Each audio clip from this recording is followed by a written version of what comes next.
नमस्कार मित्र हो. रानटी चित्रपट प्रेक्षकांच्या भेटीला येतोय 22 नोव्हेंबर 2024ला. ट्रेलर रिलीज झाला तरी सगळ्याच प्रश्नांची उकल त्यातून होत नाही. चला तर मग जाणून घेऊया या चित्रपटाविषयी. चॅनलला नवीन असाल तर व्हिडिओला लाईक, शेअर, सबस्क्राईब करायला विसरू नका. रानटी काही असतात तर काही बनतात, अशी सिनेमाची टॅगलाईन आहे. त्यामुळे हिरो रानटी आहे की बनणार आहे ते बघावं लागेल. लय भारीमध्ये संग्राम, तानाजीमध्ये शिवाजीराजे, नंतर शरद केळकर या चित्रपटामध्ये मुख्य भूमिकेत दिसणार आहेत.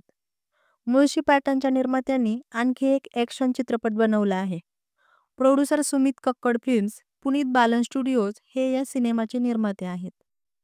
शरद विष्णू या नायकाच्या भूमिकेत दिसणार आहे. शरद केळकर शुद्ध मराठी बोलताना दिसत आहेत. कोणता भाई एवढी शुद्ध मराठी बोलतो?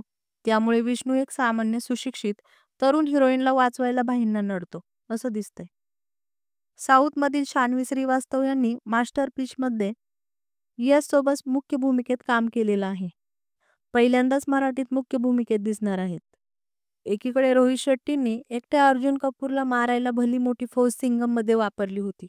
मात्र या चित्रपटात विष्णूच्या विरोधात नागेश भोसले, संजय नार्वेकर, संतोष जुवेकर, हितेश भोजराज इत्यादी मंडळी दिसत आहेत. त्यामुळे विष्णूचे लईच हाल चित्रपटात होणार की सगळ्यांना पुरून उरतोय हे बघणंच योग्य ठरेल. सर्व दिग्गज कलाकार आहेत. त्यामुळे कोण जिंकणार, कोण हरणार? पाताळपूर शहर वगैरे सर्व कथानक काल्पनिकच आहे. अंडरवर्ल्डमधील काही घटना रिलेट करू शकतात.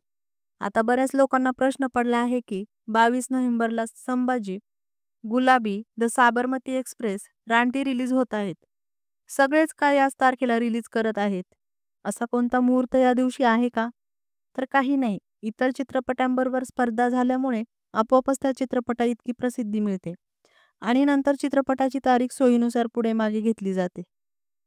चित्रपट का पाहावा म्हणाल तर लाल रंग पाहायची आवड असणाऱ्या वटवाघळांनी सिनेमा पाहावा. शरद केळकर, संजय नार्वेकर, संतोष जुवेकर यांना पाहायला त्यांचे त्यांचे फॅन जातील.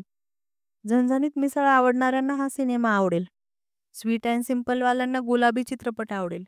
एखादं राघू पिंजऱ्यात आल्यासारखं आयटम सॉन्ग सिनेमाचं आकर्षण ठरू शकतं. पण अजून तसं काही रिलीज झालेलं नाही. शान्वी श्रीवास्तव मुख्य आकर्षण असणार आहे. मुळशी पॅटर्न 11 करोड आणि लय भारी 41 करोड यांच्यापेक्षा अधिक सिनेमा बॉक्स ऑफिसमध्ये कलेक्शन करू शकतो. पुढे कोणत्या टीजरवर व्हिडिओ बनवावा नक्की कमेंट करून सांगा.